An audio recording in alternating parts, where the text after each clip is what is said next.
bitch! I'm gonna kill you! Fucking piece of shit! You're a bitch, kid. You're a bitch. Quit camping. Fucking noobs, man. I'll find where you live and I'll fucking kill you! Fucking stupid ass fucking kids, man. Ah, motherfucker!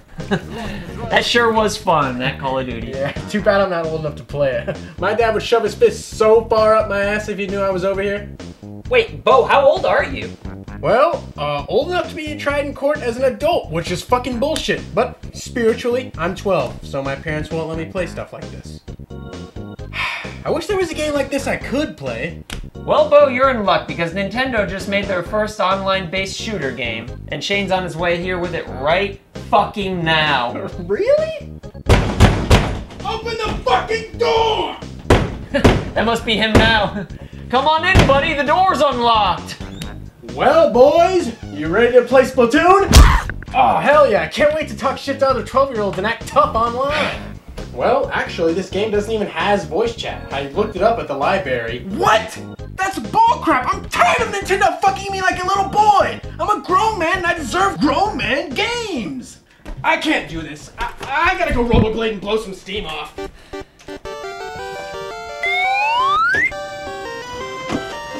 Fucking dummies, man.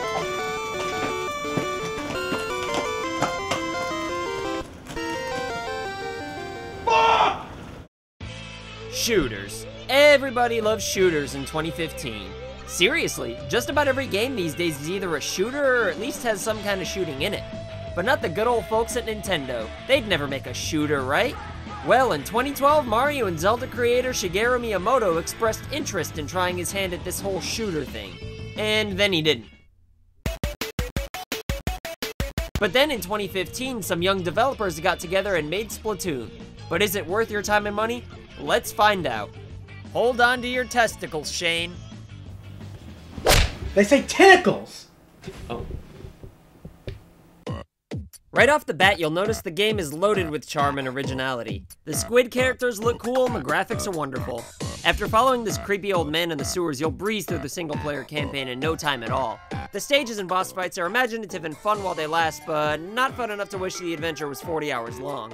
It doesn't overstay its welcome, and honestly, I like short games. But for $60, you shouldn't buy it. Cameron, you fucking butt wagon? This is a shooter! The main attraction is online multiplayer, not the story mode. Alright, let's give it a try. Unlike other shooters with online play, the options here are rather limited. But since the game just came out, it's probably on purpose.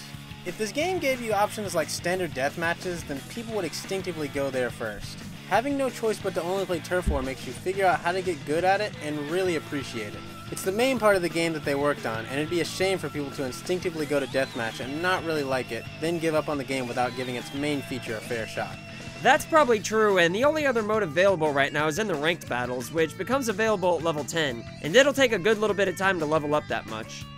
When you're in ranked battles, you can play the Splat Zone mode that has you ink specific areas on the map and take them over, and you need to keep control over the area until your team's timer runs out.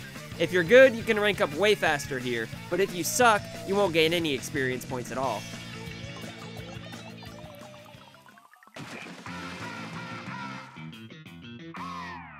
It's weird that we're always on the good guys team. Are we playing against hardened criminals? It's funny to think that there's probably one or two evil people out there playing this game that are being referred to as good guys. Why couldn't they have just had to say green or orange team wins? But anyway, let's talk about some game modes that should have been available right off the bat. I wish this game had modes like standard death matches, free-for-alls, and maybe some objective type modes like something similar to Search and Destroy in Call of Duty. But maybe we'll see that sometime in the future. Other than a lack of modes, this game only lets you play 2 stages every few hours or so at random.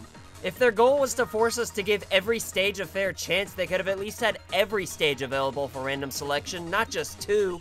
Makes me feel like a goddamned caged animal. However, as much as this game restricts you, I honestly don't notice it that much. Sure, voice chat would be dandy when playing with friends, but I can't honestly say that awkward small talk with strangers and being called the N-word by anonymous kids being an excluded feature from the game is all that off-putting for me. However, that's not to say that Nintendo doesn't need to stop being stubborn old men about this type of thing. It's 2015 and it seems like most people playing Nintendo games are adults anyway. Also, one more thing I could say about the voice chat is that most of the people you're gonna be going up against live in Japan anyway, so unless you've been brushing up on your Japanese like some of us... Fuck off, you pretentious dummy! Then you won't be able to form strategies anyway. Still though, it is weird that Mario Kart and Smash don't have voice chat, but Pokemon does. Other than Turf War, Splat Zone, the single-player campaign, and the shitty little minigame, there isn't too much more this game has to offer at the time this video is released. You can buy different weapons and clothes in the shop that are assigned their own stats, which kinda sucks because you can't dress your character how you'd like to without sacrificing the stats you'll need to support your style of playing. So you're gonna have to choose between fashion and skills. And one more thing that we feel is worth mentioning is that the Wii U gamepad is actually utilized properly and it doesn't feel shoehorned in or forced. I know it's hard to believe, but this game actually feels like it was made with the gamepad in mind, and I don't think it would be as good without it.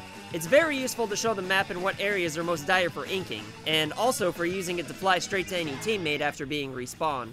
Well, that's pretty much Splatoon in a ball sack. Nutshell. But with all that being said, is it worth your time and money? You should buy it if you want something different, whether you like shooters or not. You want a game that actually uses the gamepad without it feeling forced. You're patient and can wait for the new game modes to come out. You shouldn't buy it if not being able to anonymously call people racial slurs on the headset is a deal breaker. You're accustomed to Regal Online gaming services established on Xbox Live and hell, even PSN. Or if being reminded of Nickelodeon chaps your asshole. Thanks for watching, and as always... What?